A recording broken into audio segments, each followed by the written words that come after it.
नमस्कार, मैं हूं लीला। स्वागत है आपका हमारे चैनल में। आज का विषय है रथ सप्तमी व्रत कथा।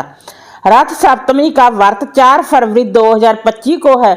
माघ मास के शुक्ल पक्ष की सप्तमी को रथ सप्तमी का व्रत रखा जाता है। इस दिन सूर्य नारायण की उपासना का विधान है। इससे घर में सुख शांति आती है, साथ ही घर के सभी क्लेश खत्म हो जाते हैं।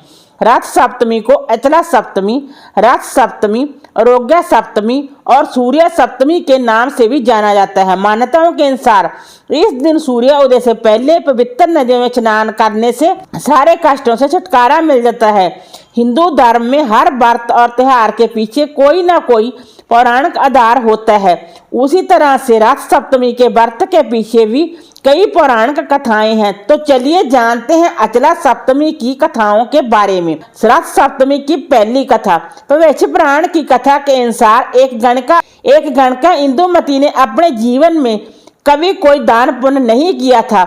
उसने एक बार वरिष्ठ मुनि से मुक्ति पाने का बात पूछा तो मुनि ने गणका से कहा, माघ मास की सप्तमी को अचला सप्तमी व्रत करते हैं, इसलिए षष्ठी के दिन एक ही बार भोजन करना चाहिए। सप्तमी की सुबह आग के 7 पत्ते सिर पर रखें और सूर्य देव का ध्यान करके स्नान करें। इसके बाद सूर्य देव की अष्टदली मूर्ति बनाएं और शिव पार्वती को स्थापित करें। उनकी विधि विधान से पूजा कर तांबे के पात्र में चावल भरकर दान करें। गणका इंदुमती ने ऐसा ही किया और शरीर त्याग दिया। इसके बाद इंद्र ने उसे अप्सराओं की नायिका बना दिया।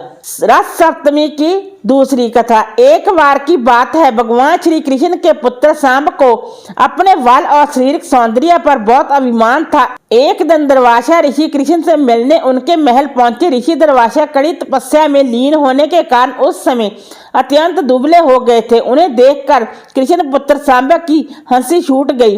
यह देख ऋषि दुर्वासा क्रोधित हो उठे और उन्होंने सांब को कुष्ठ रोग होने का श्राप दे दिया।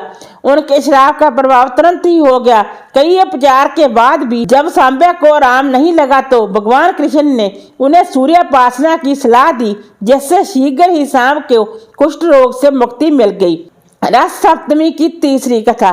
कंबोज साम्राज्य के राजा यशोवर्मन काफी महान राजा हुआ करते थे। उनके साम्राज्य को संभालने के लिए कोई उत्तराधिकारी नहीं था। उन्होंने संतान प्राप्ति के लिए अनेक देवी देवताओं से मन्नत मांगी कि उनके राज्य के लिए एक वारस मिल जाए।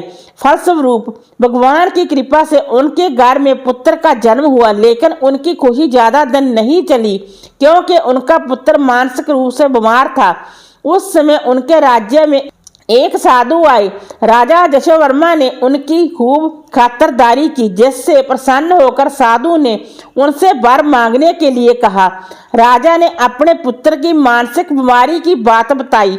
इस पर साधु ने कहा कि ये तुम्हारे पिछले जन्म के कर्मों का फल है, जिसके कारण तुम्हारे पुत्र की ये हालत है। साधु ने इससे उबरने के लिए राजा को सूर्य रथ सप्तमी का व्रत सच्ची श्रद्धा और पूरी निष्ठा के साथ करने को कहा।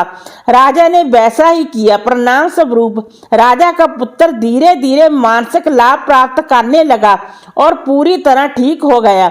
उसके बाद राजा के इस उत्तराधिकारी पुत्र ने राज्य पर शासन किया और कीर्ति यश प्राप्त किया। वीडियो अच्छा लगा हो तो लाइक कीजिए, शेयर कीजिए, सब्सक्राइब कीजिए। Thanks for watching this video.